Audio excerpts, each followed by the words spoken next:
Hello, it's Denise running away from home. Happy Thanksgiving! It's Thanksgiving here today. I'm not even going to pretend to try and read because my eyes are just so messed up.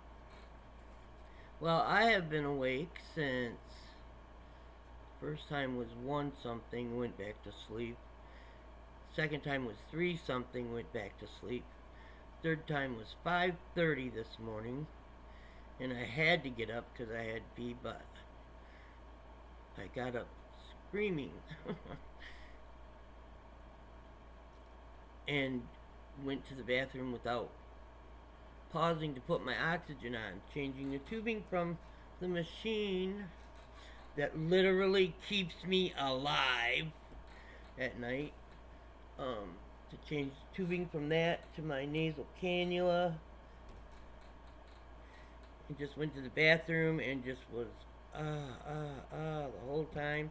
Bruce was up, smelled his coffee. Don't remember if I saw him. I think I saw him once. I think he may have even asked if I was okay, but I don't remember for sure because I think I would have told him the truth. No, I'm not okay today. We were going to have Jason's middle son, second son. Jason has 4 sons, there can't be a middle. He had his second son, Corey, was going to come over with his girlfriend and share Thanksgiving dinner with us. They were thinking about it. It's one of those things where Bruce does where he's thinking out loud. Apparently, it's a genetic habit, and other members of my immediate family who share my genes and Bruce's are, I was going to say privy, not the right word, who are blessed, cursed with this. They think out loud, so they say something that makes you believe they're going to do what they're saying they're going to do. But what they're doing is just kind of flying it up a flagpole, see how it waves, getting it out there into the universe to see how it feels if it were to come true, and then totally change their mind. That's okay. That's all right. That's why God gave us free will. I got it. And I'm not even really upset about it. Because I feel like I probably would have taken advantage of his girlfriend Cece, Corey's girlfriend Cece, and had her do laundry for me. At least, put it in the machines and bring it to me so that I could fold it. But I don't have any money to pay her.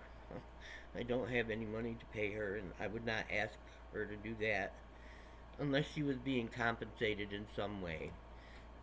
And I'm not even cooking dinner. I'm not having anything to do with cooking dinner. I will be a resource, which is probably going to piss me off. I'm sorry, because I just don't feel good today. And I'm saying that today because Josh and Nina were here the other day.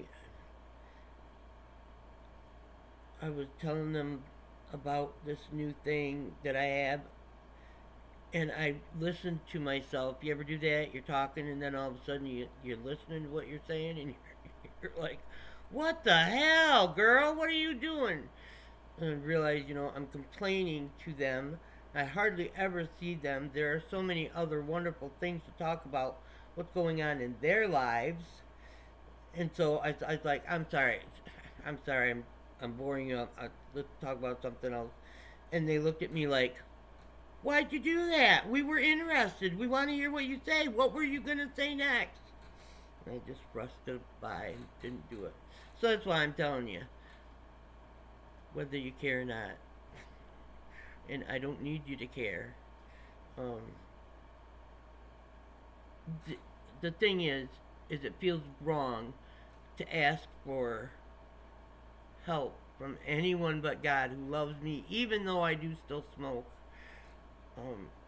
for help with this because I'm human, and part of my humanness is saying, why are you going to waste precious energy, Denise, sending energy of a healing and good vibe to somebody who obviously does not care, who keeps doing the things that are making her hurt. I understand that, and I get that. And I understand that, boys. My boys, especially like Jace or Christopher, who has always not liked me smoking.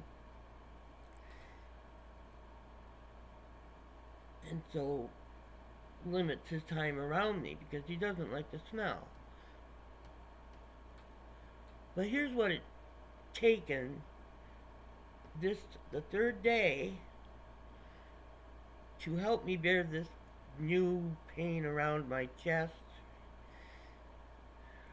Breathing deeply hurts. Coughing is horrid. Moving quickly. I'm not even going to do it. Or moving in a different way. And it's just like somebody has stabbed you with a dagger.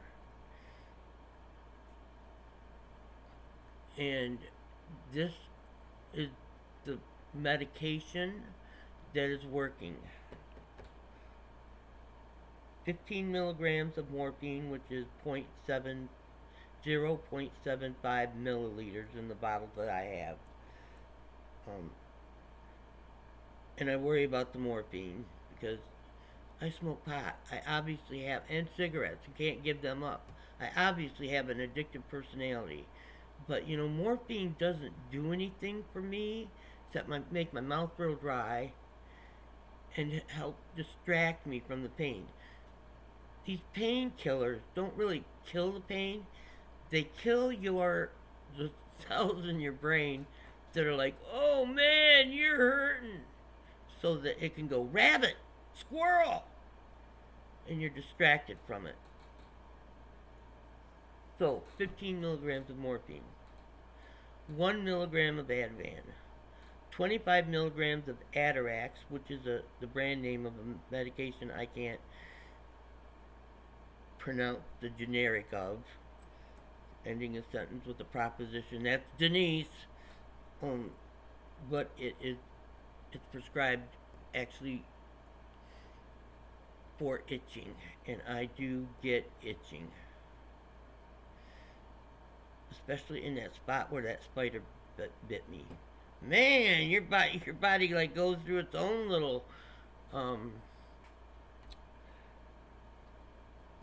scrapbook of memories of what's happened to you.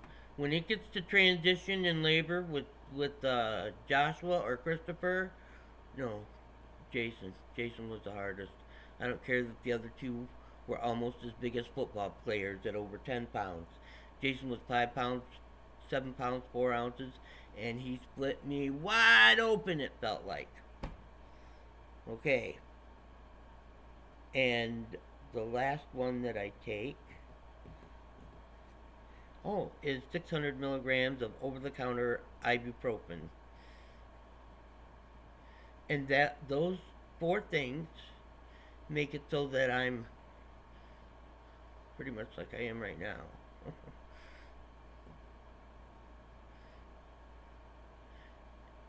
But the last thing that really helps, and I am 65 on December 6th, so I'm well over 21.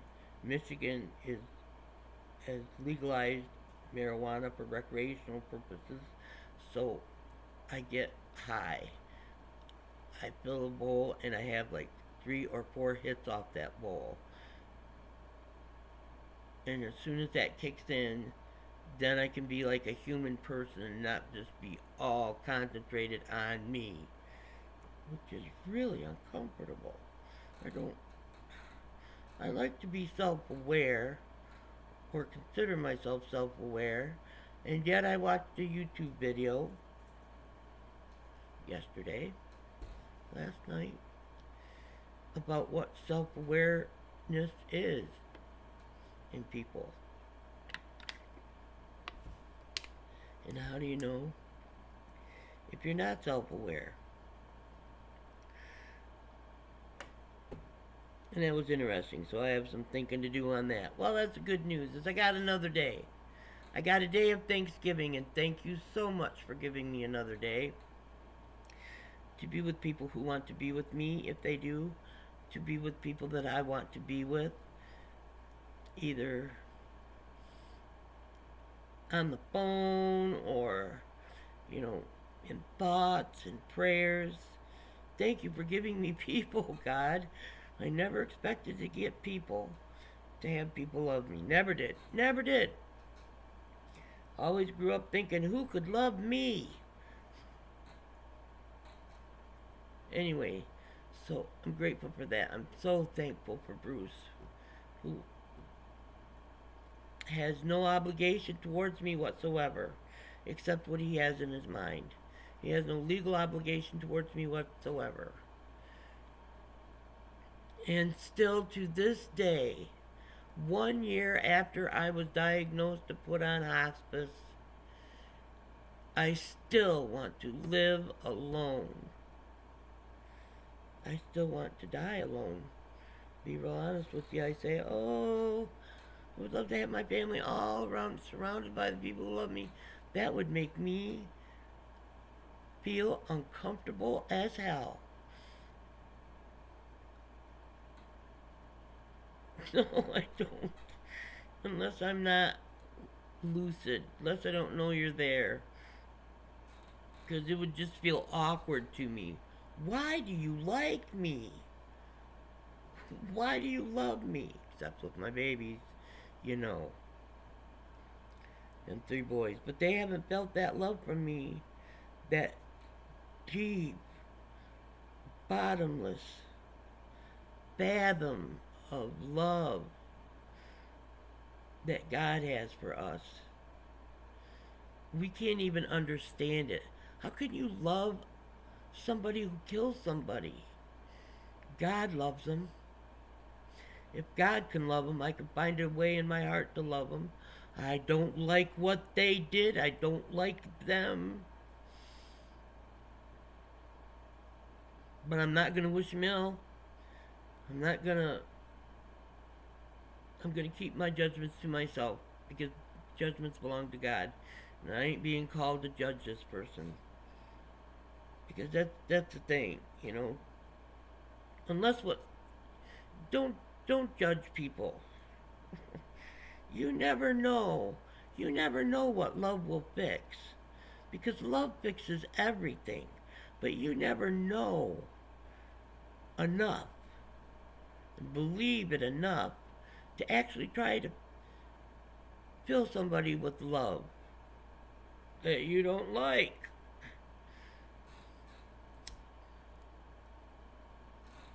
This will be interesting.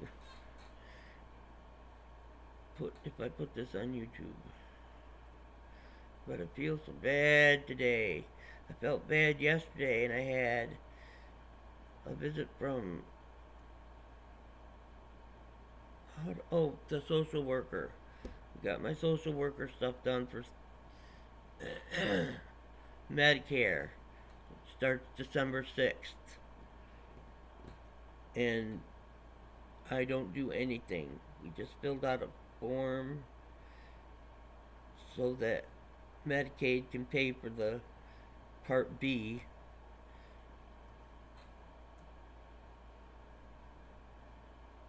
It's confusing to me, which is why I had Morgan help me. And when she's sitting there explaining it to me, it all makes perfect sense. Yes, okay.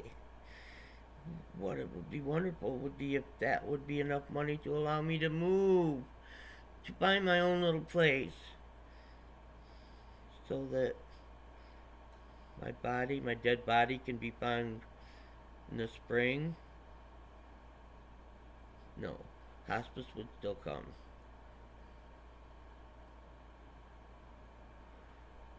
You know, even if it were a little shack, she said, with the remnants of the 10 inches of snow and the wind chills in the 10s and below zeros. Now, on Thanksgiving, you know what? I remember squirrel! The very first time it snowed on Thanksgiving, and it was because it was unusual. And it wasn't until I was married and had 3 children and had lived in Michigan almost my whole life. A little time there in California. California is the only other state we lived in. Me as a child, but we lived all over. Did we? We lived around the southern part of Michigan. I was born in Pontiac. Anyway, I'm up here in Howard City, Lakeview, little bitty tiny, almost middle of the mitten place in Michigan, and it started snowing. I was on my way to a store, or on my way to a place. I was on my way to a store to get something for dinner that I'd forgotten because that's the kind of cook I was. Everything's a learning curve. Be gentle with yourself. Don't kick yourself and discourage yourself before you have a chance to figure out what you're really good at. Because you could try something and it's, oh man, this just doesn't, I didn't do that right at all. Try it a couple more times. Don't give up the first thing. Have a little perseverance. Not too much so that you're doing something like that and you hate it because you've done it so much now you're good at it. I don't know.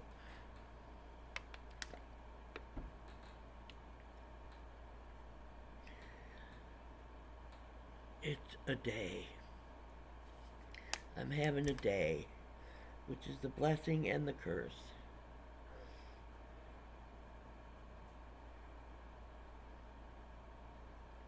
We'll do the best we can with what we have. That's all we can do, and it'll be okay. As long as I don't say anything that harms anybody, as long as I don't do anything that harms myself, as long as I just use this day for as much good as I can for as long as I can, and allow myself to be human without beating myself up and discouraging myself from starting from scratch again and doing as much good as I can. Don't give up. It's like when they say about smoking, don't quit trying to quit. But I don't want to quit. If I had my way, I'd die with a cigarette in my hand. Thank you, Mom and Dad. I'm blaming it on you. But man, when I was a child, I was born in '57, my parents would get together with relatives, either their siblings or their cousins or their friends, and have card parties like playing euchre and stuff, and they would smoke the house up so badly that we children, our eyes would run with tears. It was that bad. Smoking was just ingrained in me. And it's bad. It's bad. You people who are still smoking, and I see you smoking on YouTube, and I'm smoking on YouTube. Oh, and look, and there's my commode. Yeah. I don't know why anybody watches me. But I hope my grandchildren, my great grandchildren, my great great great great grandchildren find these someday and just laugh their asses off. I hope, or just, if nothing else, use me as an example of how not to be. That's what you could do. Some people simply exist to serve as an example to others, and you take that good or bad. It's like that Chinese curse. May you live in interesting times. And we have lived in interesting times, have we not? Have they been pleasant? Oh no. 98% of my interesting times since 2016 have not been pleasant at all. The world, the United States, the community, the neighbors, Bruce, went crazy. And I know, being the person that I am, that I taught them to think how others feel. How would you feel if that were done to you? Try and imagine that. And then see if you do it again. And as for taking care of the animals, those dogs can't come up to the house and get a drink of water. If they're hungry, they're starving. Doesn't matter how hungry they are. They cannot unleash their chains, come to the house, and rub it through the refrigerator or the pantry. They depend on you. So you imagine that. You imagine if there's no one who can do anything for you, willing to do it, and you being desperate for a glass of water, a drink of water, something to put in your belly. That's how I raised my kids. Little boys who are greedy end up with nothing at all. Which I said to my boys all the time. They don't. I don't know. I'm not going to judge my children. My sons are who they are to spite me. They are who they are to spite me and their dad. They are, they are better people than their dad and I. And that's what I wanted. You don't go into a place and have a picnic and leave anything behind. You pick up stuff, you make it cleaner than it was when you got there. That's the kind of mom I was, and Bruce took us fishing a lot. We had to accompany him.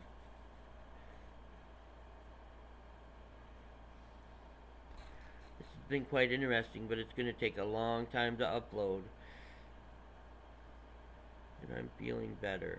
So I could actually maybe play The Sims. Oh, I wrote a comment on a tarot reader's video, and I'm pretty sure I'm gonna be trolled for that because I was kind. I tried to be kind, but I was kind in the way of saying, listen, get outside your own fucking head. Think of other people. It's not what they're giving to you, it's what your gift is giving to them. I'm trying to imagine the most wonderful person that you know sitting there getting this information from you. You can still be silly. You can still call out the trolls who are nasty to you. But here's the thing. What you put out comes back to you. And what you put out, a lot of it, Tyler, can be negative. And it comes right back at bouncing at you. And there you are in your pool at 3 in the morning. I'm sorry, whining about how scared you are. You're going to lose everything. And if you lose everything, you're going to go out and buy a gun and shoot yourself. But I'm not suicidal, so people don't call the authorities on me. It's a cry for help. I'm sorry, it's a cry for help. I'm not suicidal, but if. That's suicidal. That's called suicidal ideation. You can trust me. A, I've had that before, done that before. B, I was a nurse at a psychiatric hospital for 2 years. 25 years don't give you long enough experience to deal with the mental issues that some people have. And it is not their fault. People don't choose to be mentally ill. Who would choose to be mentally ill? Because they are often in so much distress. You were distressed, Tyler. Yeah. I see bad things coming here towards me in the end, and I will have deserved it.